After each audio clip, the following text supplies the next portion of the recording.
Bangladesh, economically one of Asia's rising stars, due largely to its ready-made garment industry.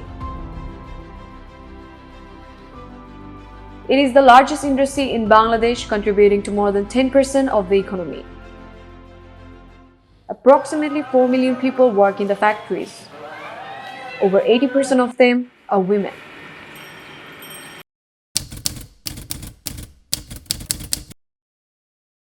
আমি EPZ হুপলনে job করতাম, ওখানে job করছি আমি দীর্ঘ 5 বছর। আমার বড় একটা স্বপ্ন ছিল এখান থেকে যে আমি এখানে থেকে চাকরি করে আমি আমার সংসারে অনেক কিছু নাই সেগুলো আমি পূরণ করব আর কি। Like others, Rupali works in the garment industry because of economic need. Rupali worked at the notorious Rana Plaza. যখন ঠিক 9:30 বাজে তখন একটা শব্দ হয়। It was the world's worst industrial accident in a garment factory. Over 1,000 workers lost their lives. Because high street brands like H&M, Zara, and Walmart produce clothes at Rana Plaza, the world learned about the problems faced by garment workers in Bangladesh. In the aftermath of the disaster, garment workers and their allies demanded improvements in working conditions. International accords on workplace safety were signed. But not much changed. Women workers continue to face great difficulties. আমরা মেয়েরা যখন কাজ করি তখন আমরা কাজের মধ্যে থেকে আমরা পানি খাওয়ার সময়টুকু পাই না, তারপরে ওয়াশরুমে যাওয়ার সময়টুকু পাই না। Among many other issues, one of the problems they face has to do with menstrual health.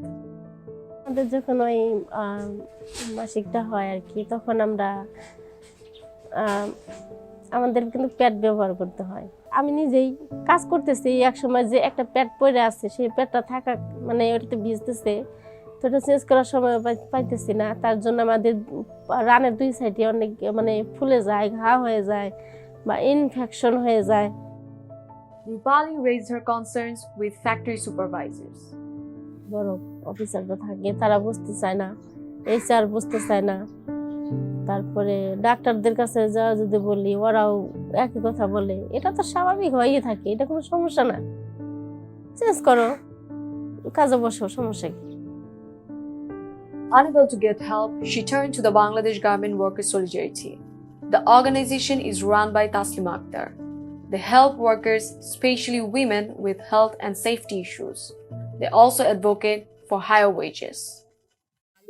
সরকারের কাছ থেকে শ্রমিকদের কি পাওনা সেই বিষয়ে তাদেরকে সচেতন করা, শ্রমিকদের অবস্থা, বাংলাদেশের অবস্থা, বাংলাদেশের রাজনীতি, পুরো বিষয়গুলো নিয়ে আমরা শ্রমিকদের সাথে কাজ করি।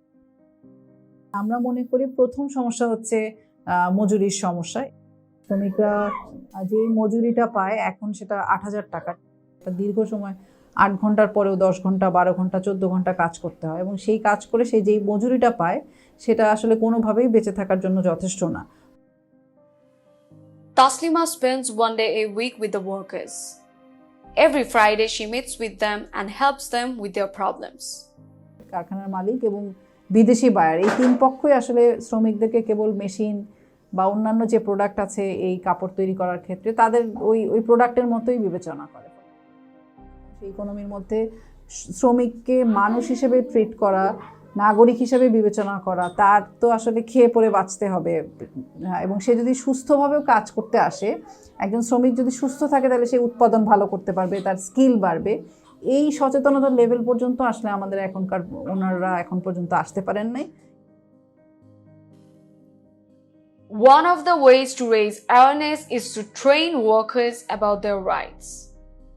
Bangladesh Legal Aid and Services Trust, known as BLAST, is a legal aid organization that does just this.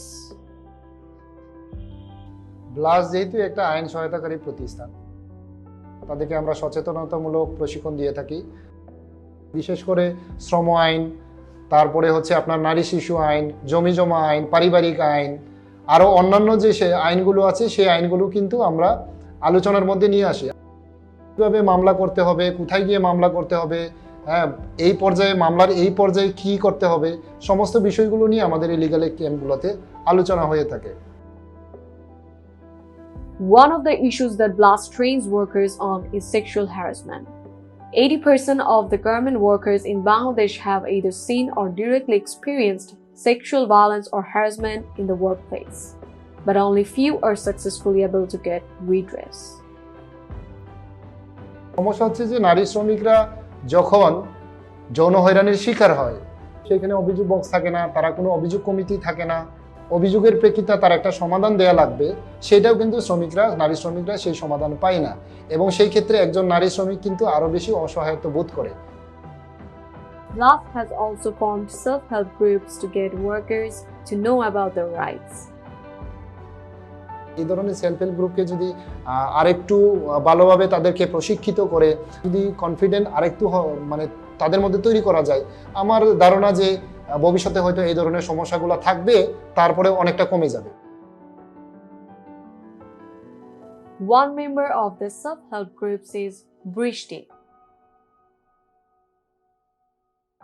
আমি ব্লাস্টে আসার আগে শুধু সাধারণ একজন শ্রমিক ছিলাম। আমি আইন সম্পর্কে কিছু জানতাম না। ট্রেনিংয়ের মাধ্যমে আমি জানতে পারছি আসলে যৌন হয়রানিটা কি আর যৌন হয়রানি নিয়ে আইন কি বলে, এবং আমার দ্বারা একটা মেয়ের যে উপকার হয়েছে, একটা পিএম যে শাস্তি পাইছে, শাস্তি পাওয়ার পরে সেখান থেকে 550 লোক মহিলা শ্রমিক যে উপকার হয়েছে, আশা করি সে হয়তো বাহিরেও এই কাজটা করে না। ট্রেনিংটা পাইছি, ট্রেনিংটা পাওয়ার পরে এই কাজটা আমরা করতে পারছি।